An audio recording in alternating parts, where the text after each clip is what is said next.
Thai Prime Minister Prayut Chan-o-cha says that he will make the first move to defuse the situation in the country. He's prepared to lift the state of severe emergency in Bangkok if there are no violent incidents. This comes as protesters return to the streets of Bangkok to show their disapproval of the government. And as you can see here from these live pictures out of the Thai capital, they've been on the march from Victory Monument to Government House after taking a break yesterday.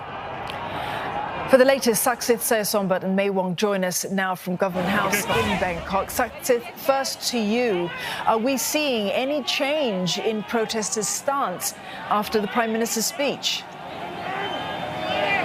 Well, it looks like the protesters haven't got the memo yet, because that speech was just broadcasted about a half an hour ago while the protesters were still on the street here. Now we are having a situation right now where the protesters are on one side and the police are on the other side, and there have been attempts by some chaotic people to go through the barricade, but the other protesters have come here to repair the barricade right now, and there is some situation over there that I cannot see at the moment, but I'm pretty sure that you can see that at the moment. There's some pushing, there's some shoving, but all we do know is, yeah, there is some pushing and shoving between protesters that have gone through the barricade. Now, there's also definitely still some de-escalation tactics by the protesters, but there's still some individuals that are trying to create a scene here right now. Nevertheless, the announcement by Prayut Chan-o-cha to defuse the situation to prepare to revoke the emergency decree is conditional, and that is if there's no violence tonight. Now, that is a problem if they actually got the memo or not. But there's process between the two sides of them.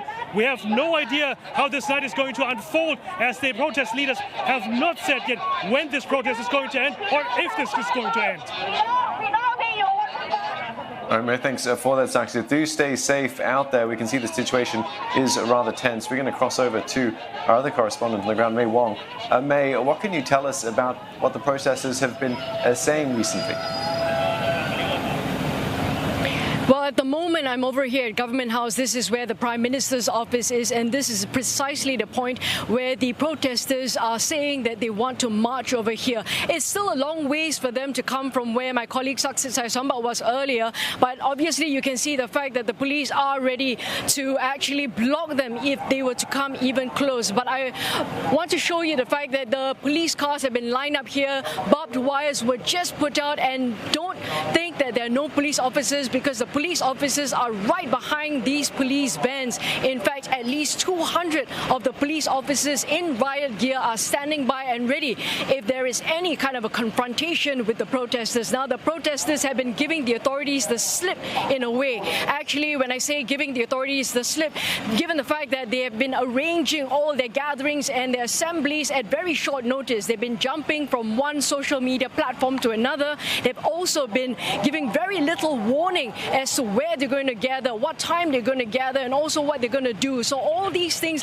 are keeping everyone rather curious, and also being able to quickly react to whenever the protest organizers decide as to spot A, spot B, or spot C. Now, obviously, right now, it's very, very worrying for the police officers, because they've been hearing and they've been getting updates from their colleagues also over where the protesters are, and so they're preparing for anything that were to happen here. But you must remember that things are extremely, extremely uncertain at this point, even though Prime Minister Prayut Chan-o-cha has given a speech to say that he's taking the first step to offer this so-called olive branch to the protesters to say, let's talk about it, let's listen to what you have to say, and let's come to a negotiation and a dialogue, and let's go through Parliament to resolve all these problems. It appears that the protesters want none of that, and they just want to see Prime Minister Prayut Chan-o-cha step down. Now, of course, you must also remember that many of the protesters have been saying that throughout this entire period, what the government has been doing and what the parliamentarians have been doing is just to stall for time. And they've only been hearing all this rhetoric coming out from the government as well as from Prime Minister Prayut Chan-o-cha. What they want to see is actual actions being taken. What they want to see is the fact that the government completely, the cabinet ministers, step down in order to call for fresh elections. And that is the kind of perhaps step forward that they want to be able to be visually being able to see and witness before they are able to step back in terms of no longer having any more protests. But one last point that I also want to make here is the fact that Government House is right behind. This was the place about 1 week ago where the protesters were assembled right in front of this Government House, and until they were being dispersed on October 15 at about 4 a.m. in the morning, when Thailand actually ordered a severe emergency decree at 4 a.m. Bangkok time. That was when the protesters dispersed, and now, as you can see, it is consecutive days, almost for 1 week now, they have not let up. They have continued to protest, they've continued to call for people, and in fact, more people have come out to join in the protest because they are saying that this cannot continue and they really want to see change. And of course, they have blamed the police for using excessive force on the protesters on Friday evening, and this is something that they want to stop, and they want to stop it right now. May, thank you very much for that, and please stay safe over there.